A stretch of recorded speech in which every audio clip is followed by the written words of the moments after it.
अंदर जाके इसने सबके साथ डिस्कस किया। मसला अब ये था कि इसे ट्रेस कैसे किया जाए, वो कहाँ है, क्योंकि जो लोग इसके फार्म हाउस की निगरानी कर रहे थे उन्होंने इतला दी थी कि शर्मा चौधरी ने फिलहाल वहां पनाह नहीं ली। मेरे जहन में एक आइडिया आया, मगर वो सुनने के बाद सबने ठंडे दिमाग से सोचकर जवाब देना। फहमा ने सबको देखते हुए कहा था।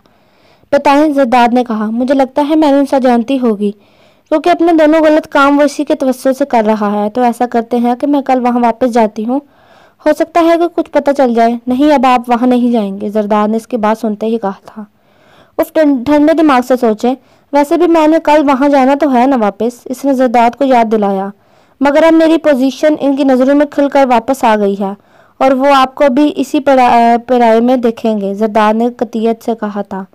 वैसे भी ये बहुत रिस्की है भाभी, सुफियान ने भी कहा। मेरे ख्याल में फहमा ठीक कह रही है, आप लोग एक चिप इसको लगा दें जिससे आप वहाँ की सब गुफ्तगू सुन लें। ये नहीं हो सकता कि अब वो महरुनिसा को इस सब किस्से से निकाल बाहर करेगा।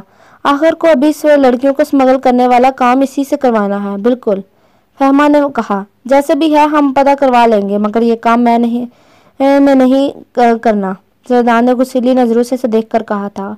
सुफियान भाई प्लीज देखिए, अगर अब वो चिप लगा देंगे तो किसी भी इशू में मुझे इजीली रेस्क्यू किया जा सकता है। It's not a big deal फहमा, हमारे इस सब में इन्वॉल्व होना और माफ़ी मानी रखता है, जरदाद ने से टोका।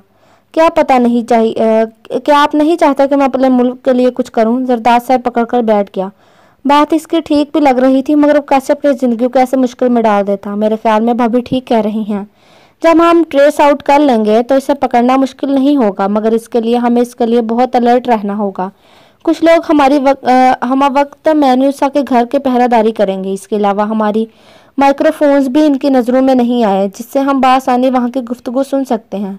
सुफियान और बाकी सब भी फहमा की बात से मुतफिक हुए और फैसला ये हुआ कि सब वहीं रात गुजार कर फहमा को अगले दिन जरदाद का कोई मातहत रिक्शा वाला बनकर वहां छोड़ आएगा। कुछ देर मजीद अगला लाहमल तय कर सब सोने के लिए मुख्तलिफ कमरों में चले गए। फहमा किचन में पानी पीने की गर्ज से आई, जबकि जरदाद वहीं लाउंज में बैठा हुआ था। कुछ देर बाद इसने गर्दन मोड़कर किचन में मौजूद फहमा को देखा। वो अपनी जगह से खड़ा हुआ, फिर किचन की जानिब इसने कदम बढ़ाए। फहमा जो किचन कुर्सी पर बैठी पानी पी रही थी, मुड़कर इसने जरदाद को अंदर आते देखा, फिर वापस चेहरा मोड़ लिया। जरदाद इसके सामने वाली कुर्सी पर बैठा है। चाय बनाकर दे सकती हैं? वो मुसलसल इसे अपने नजरों के गिरफ्त में रखे हुए बोला था। जी क्यों नहीं, वो नजरें चुराते हुए बोली, फिर उठकर पैन में दूध और पानी पत्ती डाली। वह जरदाद की कुछ कहती नजरों से खुद को बचाने के इर्द गिर्द इधर उधर चीजें समेट रही थी। वो कोनिया मेज पर जमाए बैठा था। फहमा की जानिब इसकी पुश्त थी। मोहब्बत कभी कभी बहुत बुरी तरह अपना खराज वसूल करती है कि जिस इंसान के पास इसके आगे झुकने के अलावा कोई दूसरा ऑप्शन बाकी नहीं रह जाता। क्या ख्याल है आपका? जरदाद की कुछ जिताती नजरों में है इसे इस लम्हा देखना दुनिया का सबसे मुश्किल काम लगा। आप लोग भी तो अपनों को छोड़कर खतरों से खेलते हैं। अगर मैं भी खुद को इस मुल्क के लिए किसी सूरत काम में लाना चाहती हूँ तो उसमें इतना बुरा मसला नहीं है, बड़ा मसला नहीं है। फहमा ने झुंझलाकर इससे पूछा। यार, ये हमारा प्रोफेशन है, हमारी ट्रेनिंग में इसी बुनियाद पर होती है कि हमें हर वक्त खुद को इस मुल्क के लिए पेश करना है। मगर आपका फैसला, जरदाद को लगा, इस वक्त बेबसी की इंतहा पर है। इसने बेख्तियार हाथों पर सर गिराया। फहमा ने आगे बढ़कर उसके कंधे पर हाथ रखा। प्लीज, आपको तो मुझसे ज्यादा मेरे जज्बे को समझना चाहिए। क्या ही अच्छा हो अगर मेरी जान इस मुल्क के लिए कुर्बान हो जाए। क्या इससे बड़ी कोई सादतमंदी होगी? शट अप, वो गुस्से दौड़ा। आज इसको एहसास हुआ था कि खुद को मौत के मुंह में देखना कहीं ज्यादा आसान है, मगर अपने प्यारों को मौत के मुंह में धकेलना किस कदर तकलीफ दे है। इससे पहले कि फहमा कुछ कहती, चाय उबलने लगी। इसने तेजी से चूल्हा बंद किया, कपों में चाय उंडेली, एक कप जरदाद को पकड़ाया, दूसरा कप लिए सामने बैठ गई। मैं इस लज्जत को चखना चाहती हूँ जो आप लोगों को इतना निडर बना देती है। शायद मेरी जिंदगी का कोई मकसद यही हो। जरदाद ने हाथ नीचे गिराते फहमा की रोशन आंखों में देखा। मैंने बहुत ज्यादा तो नहीं, मगर आपके साथ जिंदगी की बेफिक्र दिन गुजारने की थोड़ी सी प्लानिंग की थी। जरदाद के लहजे पर इसके दिल ने इसकी बगावत की। निकाह एक कमिटमेंट है, हम अपने शरीके सफर के हर अच्छे और बुरे वक्त में इसका साथ देंगे। मैं इस कमिटमेंट को निभाना चाहती हूँ, फहमा ने अज़म से कहा था। यानी आपने अपने फैसले से हटना नहीं? जरदाद ने पुरअज़म आंखों से इसे देखा। इसने मुस्कुराते हुए नफी में सर हिलाया। जरदाद ने बेबसी से होंठ पीछे। अगर मुझे कुछ हो जाता है तो मैं दुआ करूंगी कि अल्लाह मुझे जन्नत में आपके साथ दे। फहमा ने पहली मर्तबा इसका हाथ थामते हुए कहा था। जरदाद ने बेख्तियारी से अपने साथ लगाया। इसे यहीं रोक लेने की चाह शिद्दत से दिल में उभरी थी। बहुत मुश्किल लग रहा है ये सब, जरदाद ने बेचारगी से कहा। अल्लाह आपकी हर जगह हिफाजत करे। अल्लाह से दुआ करूंगा कि मेरी मानत की हर कदम पर हिफाजत फरमाए। जरदाद से खुद से जोर से बींस का बोला था। दिल किया से खुद में कहीं छुपा ले। इसने ख्वाहिश की इस रात की सुबह कभी ना आए, मगर अब बहुत सी ख्वाहिशें पूरी नहीं होती। अगले दिन सुबह जैसे ही फहमा जाने के लिए तैयार हुई, जरदाद ने इसके दाएं हाथ की उंगली में एक अंगूठी पहनाई जिसमें एक छोटी सी चिप लगी हुई थी। इस चिप के थ्रू आपकी डिस्कशन, आपकी मूवमेंट, हर चीज़ हमारे सिस्टम में आ जाएगी। सो आपने इस रिंग को बिल्कुल भी नहीं उतारना, जरदाद ने फहमा को समझाया। इसने इस बात में सर हिलाया। फराज, जो कि जरदाद सुफियान का ना सिर्फ दोस्त था बल्कि इसकी टीम में भी शामिल था, वो एक रिक्शे में रिक्शा चलाने वाले के हुलिये में मौजूद था। सर पर टोपी पहने, आंखों में काजल लगाए, कंधों पर कपड़ा रखे, सब ने इसका हौसला बढ़ाया। रिक्शे में बैठने से पहले इसने जरदाद को देखा, जो इसके हर उठते कदम के साथ अपने दिल को डूबता महसूस कर रहा था। कुछ देर बाद फहमा मेहरुनिसा के सामने थी, जो खशमगीन नजरों से घूर रही थी। क्या हाँ है तेरा आशिक? इतने भी इसमें हिम्मत नहीं कि खुद छोड़ने आए। शक्ल से कितनी मासूम लगती है। मुझे क्या पता था आस्तीन का सांप पार रही हूँ। मुझे तेरा भी सब इंतजाम कर देना है। बस एक दो दिन में तुझे ऐसी जगह पहुंचाऊंगी कि तेरा आशिक तेरा सुराग भी ना पा सकेगा। क्या कह रही हैं आप? मैं कुछ समझी नहीं। फहमा ने नासमझी का मुजाहिरा किया। इतनी तो बच्ची की समझ ना आए। जो तेरा आशिक तुझे यहाँ लेकर आया था सीक्रेट एजेंट था। मेहरुनिसा ने दांत पीसे। क्या वाकई? मगर इसने तो मुझे नहीं बताया। फहमा ने जिससे शानदारी से लाल का मुजाहिरा किया था, मेहरुनिसा खुद भी गड़बड़ाई। बकवास न कर, गुस्से से घुराई। वो तो बिजनेसमैन था। मेहरुनिसा सच में गड़बड़ा गई थी। अच्छा चल, अभी तुम अपने कमरे में दफा हो, फहमा को हम हकारत से कहते। साथ ही इसने किसी का नंबर मिलाया और यही समझी कि फहमा जा चुकी है, जबकि फहमा चुपके से लाउंज के साथ मौजूद किचन में चली गई। शुक्र था कि इस वक्त और कोई नहीं था। वह दम साधे वहां खड़ी रही, जहां से मेहरुनिसा की आवाज़ें बखूबी सुनाई दे रही थी।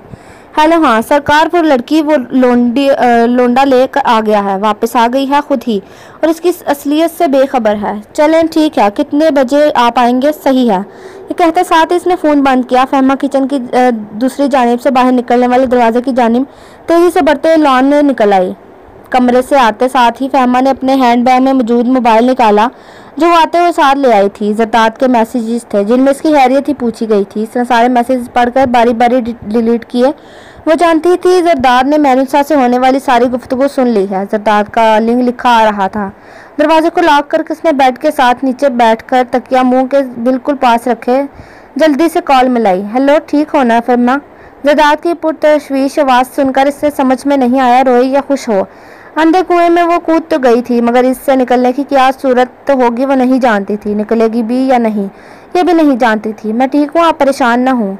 इस वक्त कहाँ से बात कर रही हो? मैं कमरे में हूँ जो मेहरुनिसा ने पहले मुझे दिया था। बहुत आहिस्ता आहिस्ता हो रही थी। अच्छा एक काम करना, मेरे और शीज़ा भाभी के जितने भी मैसेजेस हैं वो सब अपने मोबाइल से डिलीट कर देना। शीज़ा भाभी का नंबर भी। सिर्फ मेरा नंबर आपके मौजूद में रहे। मैं नहीं जानता ये मोबाइल आपके पास कब तक रहने देते हैं। अगर किसी के हाथ लग गया तो आपने जो मेरे प्रोफेशन की ताल्लुकी का कहा है, कहीं वो ड्रामा ना खुल जाए, और अगर ऐसा हुआ तो ये सब लोग आपको किसी हद तक नुकसान पहुँचा सकते हैं। अल्लाह ना करे। इसे ज़रूरी हिदायत देते इसने अपने हदशों का इजहार किया। मैं किसी मिशन में घबराया नहीं जितना आपकी वजह से ये मिशन मुझे खौफजदा कर रहा है, सरदार ने नाराज़गी में कहा था। I am sorry. इसकी नाराज़ लहजे में भी इसने बेख्तियार जरदाद को बेहद प्यारा आया। बट आई लव यू यार। खैर, अपना ख्याल रखना। जरदाद ने पहली मरतबा अपनी मोहब्बत का इस तरह इजहार किया था। ये सोचकर ज़िंदगी इन्हें दोबारा मिले या ना मिले, या वो मौका दे या ना दे, दोनों ही नहीं जानते थे। जरदाद के फ़ोन बंद करते ही फहमा उठी और वज़ू किया। इस मिशन की कामयाबी के लिए हाजत के नफल पढ़ने उठ खड़ी हुई थी। शाम में मेहरुनिसा इसके कमरे में आई। बाहर आओ ज़रा, कहते साथ ही वो फहमा के कमरे से चली गई। इसने अच्छे से दुपट्टा ओढ़ा, दिल में जितनी सूरतें याद थीं खुद पर पढ़कर फूकी और बाहर की जानिब कदम बढ़ाए। जैसे ही लाउंज में पहुंची, एक ऊंचा लंबा आदमी चेहरे पर कृत तासुरात लिए, काली शलवार कमीज, काली वास्किट पहने, हाथों में सुगार पकड़े बहुत क्रोफर से बैठा था। फहमा के सामने आते ही जांचती नजरों से इसे देखा। फहमा ने दिल में अल्लाह से अपना एतमाद बरकरार रखने की दुआ मांगी।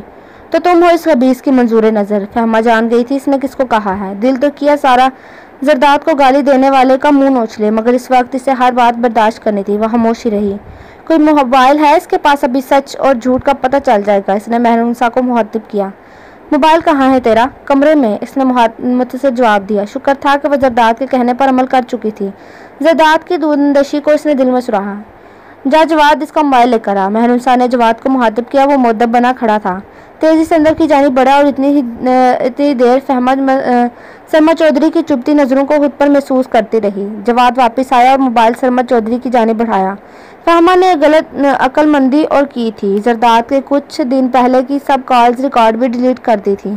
कॉल रिकॉर्डिंग बस तभी तक आ रहा था जब वो यहाँ थी। सरमा चौधरी जो इस उम्मीद पर बैठा रहा कि फहमा के झूठ को पोल खुल जाएगा, वह जरदाद की हकीकत से नावाकिफ नहीं है, मगर इसके मोबाइल में ऐसा कुछ ना मिलने पर गुस्से से पागल हो गया। सोफे से खड़े होते किसी चील की तरह फहमा की जानिब आया और पैदर पर इस पर थप्पड़ों की बरसात कर दी। बकवास करती है हरामजादी, बहुत शातिर है ये भी। इसको आज और अभी मेरे फार्म हाउस पर पहुंचाओ।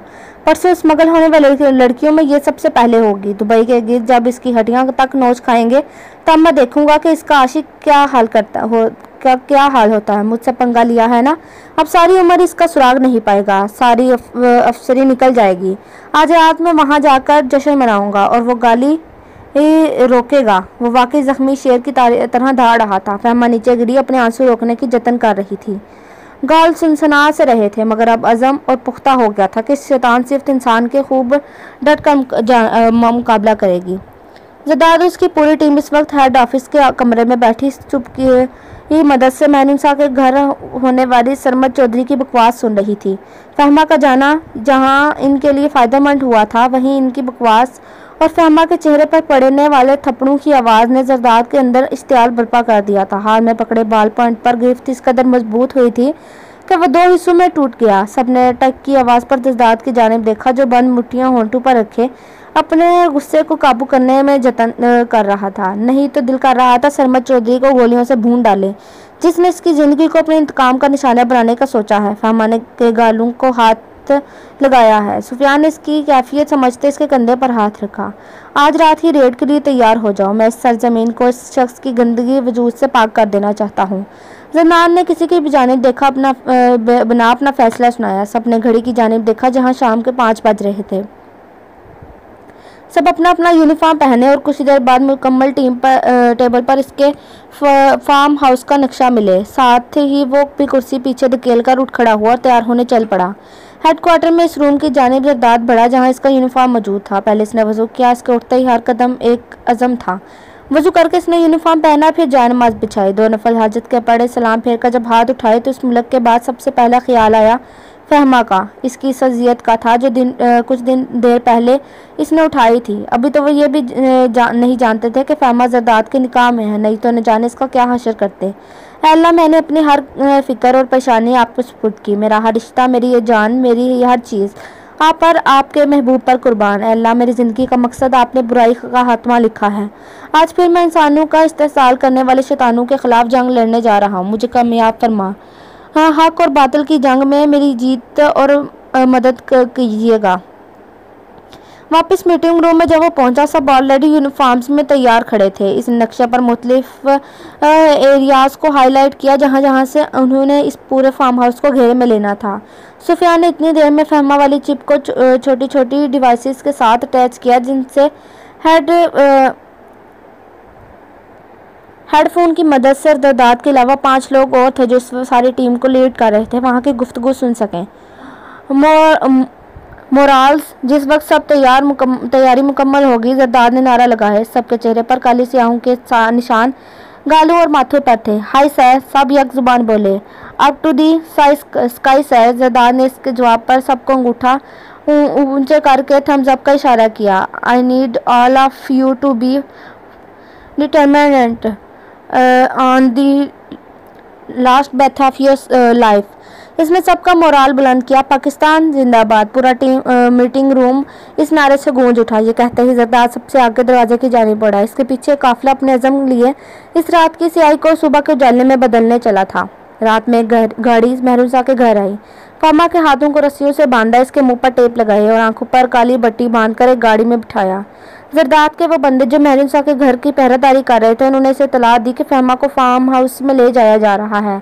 इसके पीछे एक और गाड़ी निकली जिसमें सरमद चौधरी बैठा था। ना जाने कितना फासला तय करके और किन के रास्तों से गुजर कर ये गाड़ियां फार्म हाउस पहुंची। फहमा आंखों पर बंदी बांधे होने के बावजूद किसी जगह को देख न पाई। दो आदमियों ने इसे गाड़ी से उतारा। अभी भी इसकी आंखों पर पट्टी बंधी थी। कुछ देर और चलकर रिहायशी हिस्से में लाकर इसे एक बड़ा सा लकड़ी का दरवाजा खोलकर इसे अंदर ले जाया गया। फिर एक कमरे के आगे रुककर लॉक खोलने की आवाज आई। इसे अंदर धकेलकर इसकी आंखों से पट्टी उतारी। जो ही इसकी नजर सामने पड़ी, दो और लड़कियां भी वहां मौजूद थी। दोनों ही की हालत बहुत बुरी थी। जगह जहां चेहरे पर उंगलियों के निशान, बिखरे बाल। फहमा का दिल इन्हें देखकर कट गया। जैसे ही वो बंद वहां से गया, वो इनकी जानिब बढ़ने लगी, मगर एक लड़की ने इसे खामोश रहने का इशारा किया। फहमा ने कुछ ना समझते इसे देखा। इसके हाथ पर कुछ लिखा था। फहमा अब भी ना समझ सकी। फिर इसने दोबारा लिखा तो इसकी उंगली के इशारे से समझ आ गया कि वहाँ माइक्रोफोन्स फिट किए गए हैं, जो कि यकीनन इनकी आपस की गुफ्तगू सुनने के लिए था। फहमा खामोशी से दीवार के पास नीचे बैठ गई। कमरा बिल्कुल खाली था, सिवाय कारपेट के, और कुछ नहीं था। शर्मा चौधरी के फार्म हाउस से पहले जंगल आता था। इन्होंने इसके अंदर ले जाकर अपनी गाड़ियां रोकी ताकि सड़क पर जाने वाली कोई गाड़ी वहां कमांडर की गाड़ियों को देखकर ना रुक सके। अब ग्रुप्स की शक्ल में वास्ता से जंगल से रास्ते से आगे बढ़ रहे थे। कुछ दरख्तों पर मौजूद दूरबीन की मदद से इलाके का जायजा ले रहे थे। इस फार्म हाउस के इर्द गिर्द बहुत से लोग पहरादारी पर लगे हुए थे। जरदाद के मातहतों ने रेंगते हुए इस इलाके को घेरे में ले लिया। इर्द गिर्द बड़ी बड़ी घास मौजूद थी जिसमें इसके रेंगते जिस्म किसी को रात के अंधेरे में पता नहीं दे रहे थे। बगैर कोई आवाज पैदा किए आस्तगी से किसी सांप की तरह वो आगे बढ़ रहे थे। इनके हाथों में छोटे छोटे बम की शक्ल में जहरीली गैसेस वाले बम्स थे, जिनके फटने और गिरने की कोई आवाज नहीं आती थी, मगर जमीन पर गिरते ही इसकी पतली झिल्ली फट जाती थी और इतनी तेजी से वो इंसानों को बेहोश करती थी कि इन्हें बचने या भागने का वक्त नहीं मिलता था। जरदाद के मातहत जो दरख्तों पर बैठे हिदायत दे रहे थे, वहाँ के पहरेदारों की लोकेशन बता रहे थे। इनके बूम्स का इशारा देते साथ ही जरदाद ने अपने माइक्रोफोन में थ्रू बॉम्ब्स का हुक्म दिया। उन्होंने खुद ऐसे मास्क पहने थे जिनके बायस वो गैस इनके मास्क पर इनके नाक में नहीं जा सकती थी। बॉम्ब फेंकने के 2 मिनट बाद जैसे इनके मातहतों ने बताया कि सबके सब बेहोश हो चुके हैं और वो फार्म हाउस के गिर्द बनी दीवारों को फैलाकर अंदर जा सकते हैं। जरदाद ने अपने जगह से खड़े होते सबको फॉलो करने का इशारा दिया। इस जादू की पुड़िया को लेकर आओ जरा अंदर। शर्मा चौधरी ने सोफे पर बैठते शराब का गिलास सामने रखे टांगे सामने टेबल पर फैलाते अपने मातहत का कहा। एक हाथ में इसके सुगार और दूसरे हाथ में बेल्ट थी। थोड़ी देर बाद इसका मातहत फहमा को ले आया। शर्मा चौधरी ने अपने नशे में डूबी आंखों में इसके वजूद पर गड़ी। हुसन की देवी वहाँ क्यों खड़ी है, इधर आ। शर्मा चौधरी ने इसे अपने पास आने का इशारा किया। वो दिल में अल्लाह के कलाम का विर्द करती आगे बढ़ी। कितनी रातें गुजारी हैं तूने इस मुस्टंडे के साथ? यही कोई 15-20। फहमा ने नजरें नीचे किए जवाब दिया। और इतनी रातों में इसने तुझे अपनी असलियत नहीं बताई? एक और सवाल। नहीं। फहमा के जवाब पर इसने अपनी गुस्सीली नजरें इस पर जमाई और उसके मुकाबल खड़ा हुआ। देख, तू इतनी खूबसूरत है कि तुझ पर जुल्म करने का दिल नहीं करता, मगर मेरी मजबूरी है कि मुझे खूबसूरत लड़कियां वाकई अच्छी लगती हैं जो यहाँ से बेवकूफ़ हों। इसने इसके माथे पर अपनी उंगली जमाते हुए कहा। खूबसूरत और चालाक लड़कियों पर मुझे रहम नहीं आता। इसने सख्ती से फहमा के जबड़े अपने हाथों में पकड़ते इसके चेहरे को 2-4 झटके दिए। सीधी तरह बकवास कर, तू इसके किस किस अड्डे से वाकिफ है? शर्मा चौधरी के जवाब पर वो खामोश रही। बकवास करती है कि नहीं? अब की बार वो हलक के बल चीहा। फहमा की खामोशी अभी भी नहीं टूटी। इसे अपनी जगह खामोश और डटा देखकर इसने बेल्ट उठाया और हाथ घुमाया। पे दर पे इसने फहमा के वजूद पर वार किए। ये देखे बगैर कि इसके जिस्म के किस हिस्से पर पड़ रहे हैं, वो अधमुई हो गई।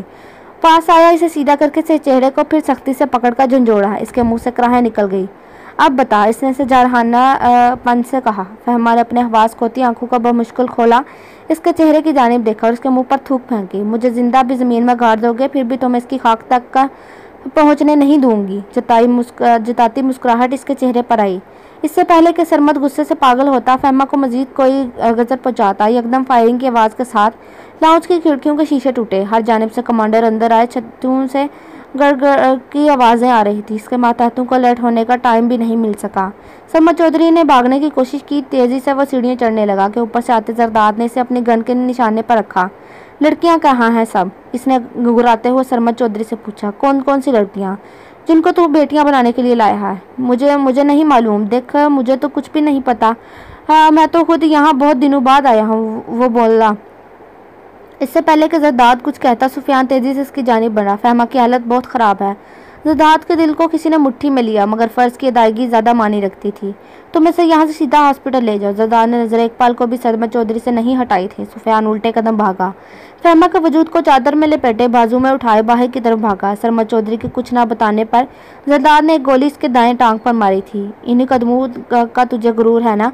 इसके दर्द से चिल्लाने पर जरदाद के कानों में कुछ देर पहले किसी की कराहें गूंजी। देख, मेरी बात सुनो। इससे पहले कि सरमद कुछ और कहता, जरदाद ने एक और गोली इसकी दूसरी टांग पर मारी। वो लड़खड़ाता हुआ सीढ़ियों से नीचे गिरा।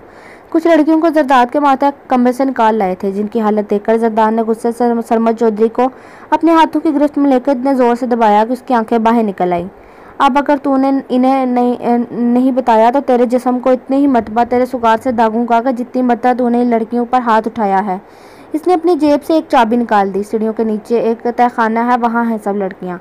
इसके बताते साथ ही जरदाद पीछे होते अपने एक मातहत को भेजा। कुछ ही देर में 18-20 लड़कियां मौजूद थी, जिनकी हालत अबतर थी। इन सबको ले जाओ। जरदाद अब की बार 2 फायर सरमद चौधरी के बाजू पर किए। अब तुम मुझे छोड़ दो, वो कराहते हुए बोला। ये गोलियां तेरे बाजू का गुरूर ख़त्म करेंगी। अब की बार इसकी गन का रुख इसके सर पर था, और ये आखिरी गोली तेरे गंदगी जहन से, जिसने इतनी लड़कियों को इज्जत बर्बाद करने की कोशिश की। और आखिरी गोली पर एक दिलखराज चीख गूंजी। अपने मातहतों को सरमद चौधरी के पकड़े हुए मातहत लेकर निकलने का इशारा किया। रिहायशी हिस्से से निकलने से पहले इसने एक टाइम बम वहां फिट किया और इस नापाक जगह को सबके लिए इबरत का निशान बनाना चाहता था। टाइम बम फिट करके वहां से तेजी से निकला और कुछ देर बाद एक जोरदार धमाके की आवाज़ गूंजी। जरदाद ने सर ऊंचा करके खुदा का शुक्र किया, अपने मातहतों के पास आकर नारा लगाया, अल्लाह अकबर। सबने इसके पीछे इसका साथ दिया। वो नापाक फिजा उजाला होने से पहले अल्लाह के अफजल से फिर नाम से फिर पाक हो गई थी। इसकी आंखों के पपोटे आस्ता से हिले। कुछ देर इसने आस्ता आस्ता आंखें खोली, थोड़ी सी खोलकर तेज रोशनी के बायस फिर बंद कर ली। फहमा मेरे बच्चे, इसे लगा इसने माँ ने की आवाज़ सुनी हो। फहमा बेटा, एक और आवाज़ आई है तो अब्बू हैं। इसने बंद आंखों से सोचा। बेटा आंखें खोलो। अब की बार इसने फिर अम्मी की आवाज़ सुनी, फिर से आंखें खोलने की कोशिश की और इस बार इसे माँ का चेहरा खुद पर झुका नजर आया। अम्मी, वो दिक्कत से बोली। हाँ मेरे बच्चे। इन्होंने खुशी से झुककर इसके माथे पर प्यार लिया। इसने आस्था से नजरें घुमाई तो पास ही सलमान साहब को खड़े देखा। इर्द गिर्द के माहौल से नामानूस होती वो अंदाज़ा लगा पाई कि वो हॉस्पिटल में है। डॉक्टर को बुला कर लाता हूँ। इसके अब्बू तेज़ी से बाहर की जानी बढ़े। इस दिन सुफियान इसे लेकर हॉस्पिटल पहुँचा। फ़ौरन डॉक्टर ने इसका ट्रीटमेंट शुरू किया था। इसका जिस्म जगह जगह से उड़ चुका था। इसके पूरे जिस्म पर जगह जगह पट्टियाँ लगाई गई थीं। कुछ दिन डॉक्टर्स ने इसे गुनूदगी में रखा, क्योंकि अगर वो जाग कर अपने जिस्म को हिलाती तो इसके ज़ख्म जल्दी मुंतमिल नहीं हो पाते। इसकी कंडीशन देखकर अब डॉक्टर्स ने इसे नीम ख्वाबी की दवाएं देना शुरू कर दी थी। शाम तक वो काफ़ी हद तक होश में आ चुकी थी। आपको मेरा किसने बताया और आप घर पहुंचकर कहाँ चले गए थे? घर बेचकर कहाँ चले गए थे? थोड़ी होश में आते ही फहमा ने पूछा। तुम्हारे अगवा होने के बाद हमारे इस मोहल्ले में रहना दुश्वार हो गया था। लोगों ने दिन रात तुम्हारे किरदार के खिलाफ बातें बनाकर हमारा वहाँ जीना हराम कर दिया।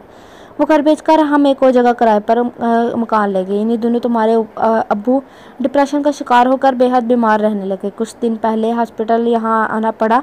1-2 दिन तुम्हारे अब्बू हॉस्पिटल में रहे। इन्हीं दिनों जरदाद के एक बंदे ने हमें यहाँ देख लिया। जरदाद ने हमारी तस्वीरें अपने बंधु को दी हुई थी। जिस रात तुम यहाँ आई अगले दिन ही जरदाद हम तक पहुँच गया था। इसने तुम पर बीतने वाले हालात बताए, फिर हमसे रहा नहीं गया। तुम्हारे अब्बू तो तमाम बीमारी भुलाए बैठे। वो बस 2 दिन से हम तुम्हारे पास हैं। जरदाद को देखकर तो मैं अल्लाह का बार बार शुक्र करती हूँ, किसने मेरी बेटी की किस्मत में कैसे रोशन पेशानी वाला लड़का लिखा। उन्होंने चाहत से देखते सारी रात सुना दी। मुझे माफ़ कर दे, मैंने आप दोनों की ज़िंदगी में पहली मर्तबा धोखा दिया, जिसकी सज़ा मिली मुझे। इसने बेख्तियार होते हुए अपने हाथ इनके सामने जोड़ दिए। नहीं मेरा बेटा, ऐसे नहीं कहते। तुमसे गलती हुई, हम तो कब का तुम्हें माफ़ कर चुके। माँ बाप के भी कभी इतने सख्त दिल होते हैं क्या? हमने हर लम्हा तुम्हारी हिफाजत और खैरियत की दुआ मांगी है। इसके अब्बू ने प्यार से इसके सर पर हाथ फेरते हुए इसके आंसू साफ किए। दोनों इसके बेड के दाएं बाएं खड़े थे। इतनी ही देर में कोई दरवाज़ा खोलकर अंदर आया। फहमा ने आंसू साफ करते जूं ही देखा, जरदाद का हशाश पशाश चेहरा नजर आया। Hello ladies. खूबसूरत बुके हाथों में थामे वो इसके बेड के पास आया। फहमा के अम्मी अब्बू को सलाम किया। जीते रहो मेरे बच्चे, अच्छा हुआ तुम आ गए। और तुम्हारे अब्बू चाय पी कर आते हैं। मैं और तुम्हारे अब्बू चाय पी कर आते हैं। उन्होंने इसे देखकर इन्हें तन्हाई का मौका देना चाहा। जब तक वो दोनों बाहर नहीं चले गए वो इन्हें देखता रहा। दरवाज़ा बंद होने के साथ इसने अपना चेहरा फहमा की जानिब मोड़ा। अब इसकी मुस्कुराती नज़रों इसके चेहरे का तवाफ कर रही थी। आस्ता से बढ़ता उसके बेड के पास आया। बुक इसके पास से बाईं जानिब रखा और किसी सीट कर इसके पास बैठ गया। फहमा इसकी जानिब देखने से इतराज़ कर रही थी। इसकी गहरी जज्बे लौटाती नजरें में देखना इसे बहुत मुश्किल लग रहा था। चैन आ गया मज़ा चक्कर। अब वो अपने बाजू इसके बेड पर मोड़े रखता आगे को झुका। हाँ ना, इसकी बात पर होले से मुस्कुराए ते बोली, उफ किस कदर जिद्दी लड़की से पाला पड़ा है। अब कब तक खिदमतें करानी है मुझसे। अभी से तंग आ गई। इसने जताती नज़रों से जरदाद को देखा। वह मुस्कुराया, इसका हाथ थामा। मैं कभी तंग नहीं पड़ सकता।